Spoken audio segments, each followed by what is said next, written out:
বিসমিল্লাহির রহমানির রহিম। Welcome to Afroz channel. আজকে চলে আসছি একদম নতুন ধরনের একটা ডেজার্টের রেসিপি নিয়ে। যেহেতু ঈদ চলে আসছে, আমরা সবাই চাই ঈদে একটা নতুন কিছু রান্না করতে। তো আমি বলবো আপনারা অবশ্যই এটা ট্রাই করবেন। এটা যে কি অসম্ভব একটা স্বাদ হয়েছিল, অসাধারণ স্বাদ, মুখে দিলেই মিলিয়ে যাবে এবং অসম্ভব মজা, এবং ঘরে থাকা উপকরণ দিয়ে এটা তৈরি করা যাবে। তো এটা তৈরি করার জন্য আমার তিন পিস ব্রেড নিয়েছি। ব্রেডগুলোকে এরকম সাইড দিয়ে কেটে ফেলছি।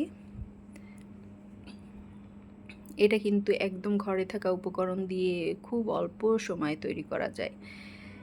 মানে সব রেডি করে নিলে মাত্র 10-12 মিনিটে এটা তৈরি হয়ে যাবে। তো এই 3 পিস ব্রেডকে আমি সাইডের অংশগুলো কেটে ফেলেছি।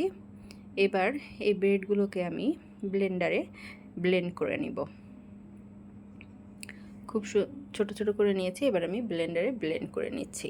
এই যে নিয়েছি, এবার চুলায় চলে এসেছি, একটা প্যান বসিয়ে দিয়েছি আর এখানে দিয়ে দিয়েছি 2 টেবিল চামচ চিনি। আর এই চিনিটাকে আমি ক্যারামেল করে নেব প্রথমে। তো তার জন্য দিয়ে দিয়েছি 1 টেবিল চামচ পানি। এবার দিয়ে এটাকে ক্যারামেল করে নিচ্ছি।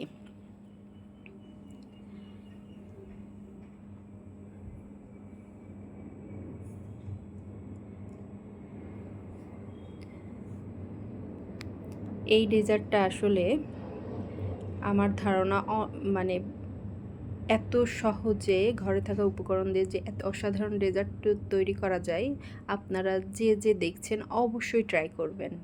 এটা আমার রিকোয়েস্ট থাকলো যে এটা তৈরি করে ঠান্ডা ঠান্ডা পরিবেশন করবেন। দেখবেন যে এটার টেস্টটা কি একটা রাজকীয় স্বাদের একটা ডেজার্ট। তো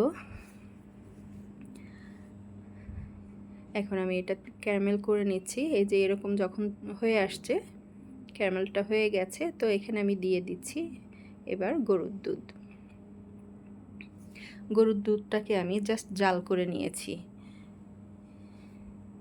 দুধটা দিয়ে দিচ্ছি, এখানে আমি 3 কাপ দুধ দিয়ে দিচ্ছি।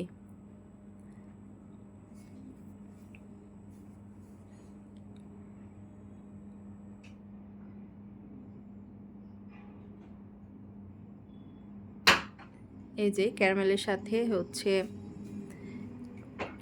সাথে চামচটা আটকে গিয়েছিল, তো এতে ভয় পাওয়ার কিছু নাই, কিছুক্ষণ পরেই কিন্তু ছাড়িয়ে গিয়েছে। আর দুধটা যখন হালকা গরম হয়ে আসছে, তখন আমি এখানে দিয়ে দিচ্ছি 1/2 কাপ গুঁড়া দুধ। গুঁড়া দুধ দেওয়ার কারণে দুধটা কিন্তু খুব দ্রুত ঘন হয়ে আসবে, তখন বেশ সময় ধরে আপনাকে জাল করে ঘন করতে হবে না। আর এখানে দিয়ে দিচ্ছি আমি সামান্য এলাচ গুঁড়া। এবার আমি দিয়ে দিলাম সামান্য একটু লবণ। এবার এই দুধটাকে আমি প্রায় 6 থেকে 7 মিনিট জাল করে নিয়ে একটু ঘন করে নিয়েছি। নাড়াচাড়া করে খুব সুন্দর করে একটা ঘন দুধ তৈরি করে নিয়েছি। এই পর্যায়ে দিয়ে দিচ্ছি সেই ব্রেড, যেগুলোকে আমি ব্লেন্ডারে একটু গুঁড়া করে নিয়েছি। দিয়ে এই পর্যায়ে কিন্তু আমি চুলার আঁচটা একটু কমিয়ে দিয়েছি, দিয়ে মিডিয়াম আঁচে নেড়ে চেড়ে এটাকে রান্না করে নেব। আরও 3 থেকে 4 মিনিট রান্না করে নিব।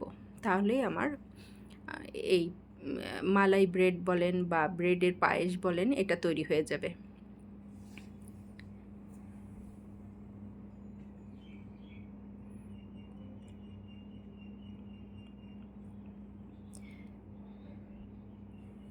খুব সহজে তৈরি করা যায়। বর্তমানে যে গরম পড়েছে, তো চুলোর পাশে তো যাওয়াই যায় না।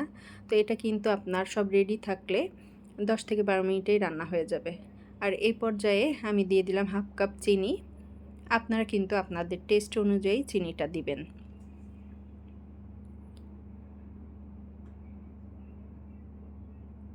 চিনি দিয়ে একটু মিশিয়ে নিচ্ছি, আর প্রায় হয়ে আসছে।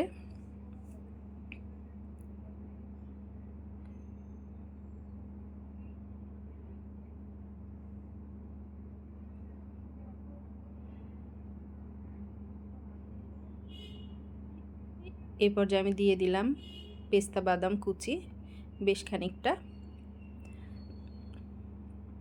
আর দিয়ে দিচ্ছি 1 চা চামচ পরিমাণ কেওড়া জল। দিয়ে সব কিছুকে খুব ভালো করে মিশিয়ে নিচ্ছি। রান্না কিন্তু একদমই হয়ে আসছে, দেখছেন তো কেমন ঘন হয়ে আসছে। এই পর্যায়ে দিয়ে দিলাম আমি সামান্য 1 চা চামচ পরিমাণ ঘি। এই ঘিটা দেওয়ার কারণে কিন্তু এই মালাইটার মধ্যে একটা ক্রিমি টেক্সচার দিবে এবং টেস্টটাও অসাধারণ সুন্দর আসে। একটা ঘির একটা ফ্লেভার ঘ্রাণ আসে এবং এটা খেতে অসম্ভব মজা হয়।